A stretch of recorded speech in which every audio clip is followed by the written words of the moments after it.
ایران کو جوہری ہتھیار حاصل نہیں کرنے دیں گے۔ امریکی صدر ڈونلڈ ٹرمپ نے کہا کہ ہم نے ایران کی فوجی طاقت کو تباہ کیا ہے۔ ایران کے پاس کوئی بحریہ، فضائیہ اور ریڈار نہیں بچا۔ امریکی فوج بہت اچھا کام کر رہی ہے۔ ایران کے 159 جہاز سمندر میں غرق کیے۔ ایران کو ایسے مسائل کا سامنا کرنا پڑے گا جس کا کوئی تصور نہیں کر سکتا۔ میں ایران کے ساتھ جنگ کی حمایت نہیں کرتا۔ مجھے یہ جنگیں پسند نہیں ہیں۔ توقع ہے ایران جنگ ختم ہونے کے بعد تیل کی قیمتیں نیچے آ جائیں گی۔ دورہ چین بہت اہم ہوگا۔ چینی صدر سے ملاقات کا منتظر ہوں۔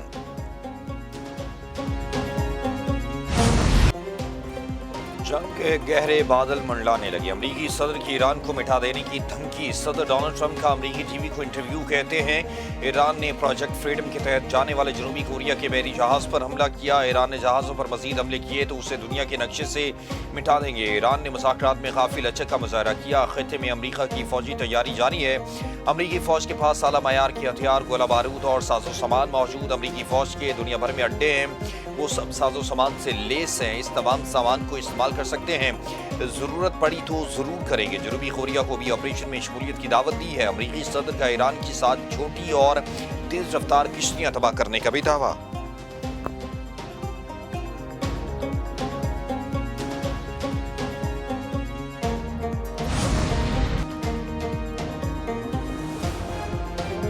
ابنائے ہرمز پر امریکہ اور ایران کے درمیان کشیدگی برقرار۔ ایران نے وارننگ نظر انداز کرنے پر امریکی جہازوں پر بھی مبینہ طور پر میزائلز اور ڈرون فائر کیے۔ ایرانی خبر ایجنسی نے میزائل لگنے پر امریکی بحری جہاز واپس مڑنے کا دعویٰ بھی کیا۔ ایک ایرانی اہلکار نے بعد میں کہا کہ امریکی جہاز کو روکنے کے لیے وارننگ شاٹ فائر کیا گیا۔ ایرانی فوج کے مطابق امریکی جہازوں کو متنبع کرنے کے لیے کروز میزائل، راکٹ اور جنگی ڈرون فائر کیے گئے۔ امریکی صدر ٹرمپ نے آپریشن فریڈم پروجیکٹ کے تحت ابنا ہرمز میں پھنسے جہازوں کو نکالنے کا اعلان کیا تھا۔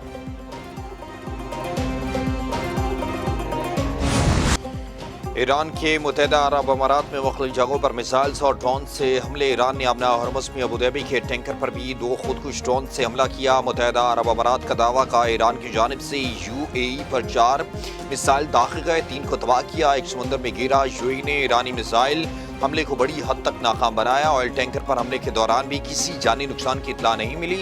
عرب میڈیا کے مطابق فجیرہ میں ڈرون حملے میں 3 بھارتی شہری زخمی۔ ڈرون حملے میں پیٹرولیم صنعتی مقام کو نشانہ بنایا گیا۔ متحدہ عرب امارات کی میزائلوں اور ڈرونز کے ذریعے ایران کی نئی جارحیت کی شدید مذمت، اسے خطرناک اشتعال انگیزی قرار دیا۔ دوسری جانب ایرانی فوج نے کہا کہ متحدہ عرب امارات کو نشانہ بنانے کا کوئی منصوبہ نہیں۔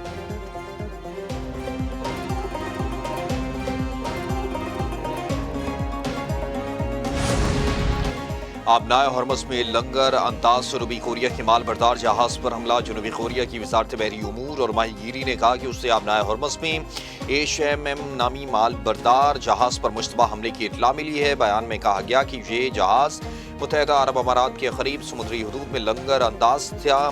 اس پر عملے کے 24 افراد سوار ہیں، 6 جنوبی کوریا اور 18 دیگر ملکوں کے شہری ہیں۔ واقعے میں کسی جانی نقصان کی اطلاع نہیں ملی۔ دوسری جانب عمان کے حکام نے کہا کہ ولایت بقا کے ایک قصبے میں رہائشی عمارت پر حملے کے نتیجے میں 2 غیر ملکی زخمی ہو گئے۔ حملے میں 4 گاڑیوں کو بھی نقصان پہنچا۔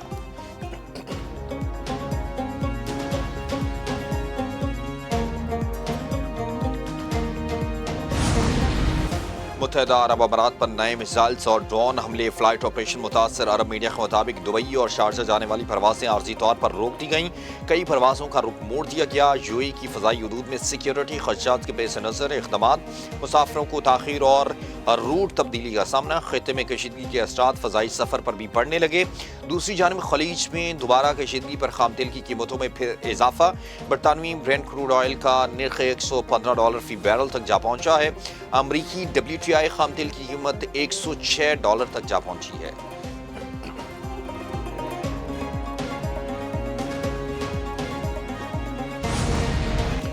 امریکی بحریہ کے کسی جہاز کو نشانہ نہیں بنایا گیا۔ سینٹکام نے اپنے بحری جنگی جہاز پر ایرانی حملے کے دعوے کی تردید کر دی۔ آبنائے ہرمز میں امریکی جہازوں کو نشانہ بنانے کے دعوے کو من گھڑت قرار دیا۔ کہا کہ ایرانی پاسداران انقلاب کی رپورٹ بے بنیاد اور جھوٹی ہے۔ 2 امریکی پرچم بردار تجارتی جہاز کامیابی کے ساتھ آبنائے ہرمز سے گزر چکے اور اپنی منزل کی جانب محفوظ سفر جاری رکھے ہوئے ہیں۔ امریکہ نے آبنائے ہرمز میں تجارتی جہاز کی آمد و رفت کو معمول پر لانے کے لیے فوج بھی تعینات کر دی ہے۔ اس مشن کے تحت 15,000 اہلکار، گائیڈڈ میزائل ڈسٹرائرز اور 100 سے زائد طیاروں کی تعیناتی ہے۔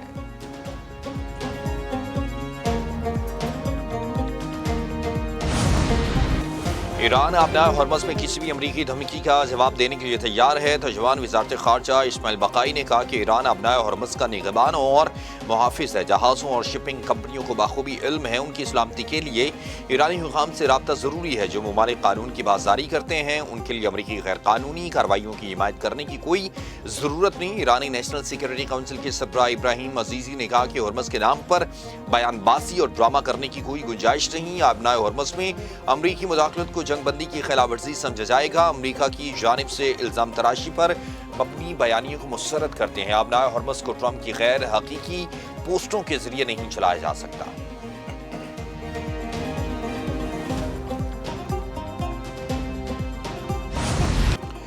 ایرانی جہاز کی عملے کے 15 اراکین کو پاکستان کے راستے وطن واپس بھیج دیا گیا۔ ڈپٹی کمشنر گوادر کی تصدیق نائب وزیر اعظم اسحاق ڈار نے کہا کہ امریکہ نے قبضے میں لیے گئے ایرانی جہاز کے عملے کو پاکستان منتقل کیا تھا۔ ایرانی کنٹینر جہاز ایم وی توساکا کے عملے کے 22 اراکین کو گزشتہ رات بحفاظت پاکستان پہنچایا گیا۔ ایرانی جہاز کو بھی ضروری مرمت کے بعد مالکان کو واپس کیا جائے گا، جبکہ ترجمان دفتر خارجہ نے کہا کہ عملے اور جہاز کی واپسی ایران اور امریکہ کے تعاون سے ممکن ہوئی۔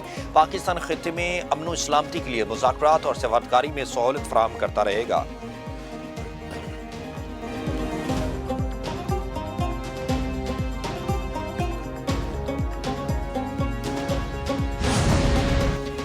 امریکی صدر ٹرمپ اور چینی ہم منصب شی جن پنگ کی ٹیلی فونک گفتگو۔ ایران پر بات چیت ہوئی۔ امریکی وزیر خزانہ اسکاٹ بیسنٹ کی فاکس نیوز سے گفتگو۔ دوسری جانب فرانسیسی صدر میکرون نے امریکہ اور ایران سے آبنائے ہرمز مشترکہ طور پر کھولے جانے پر زور دیا۔ یورپی رہنماؤں کے اجلاس میں شریک فرانسیسی صدر نے آبنائے ہرمز کھلوانے کے لیے فوجی کارروائی سے پھر انکار کیا۔ کہا امریکہ اور ایران مشترکہ طور پر آبنائے ہرمز کو دوبارہ کھولیں، یہی آبنائے ہرمز کو کھولنے کا واحد حل ہے۔ فرانس کسی ایسی فوجی کارروائی میں حصہ نہیں لے گا جس کا فریم ورک واضح نہ ہو۔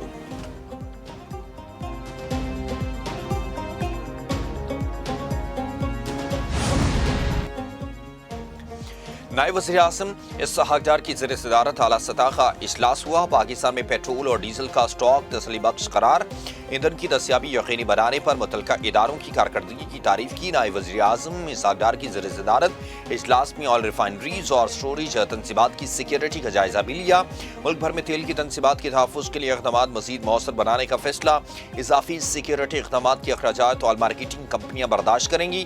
نائب وزیر اعظم اسحاق ڈار کا موجودہ سیکیورٹی اقدامات پر اطمینان کا اظہار۔ حکومت کا اہم توانائی تنصیبات کے تحفظ اور ملک بھر میں ایندھن کی بلا تعطل فراہمی یقینی بنانے کا عزم۔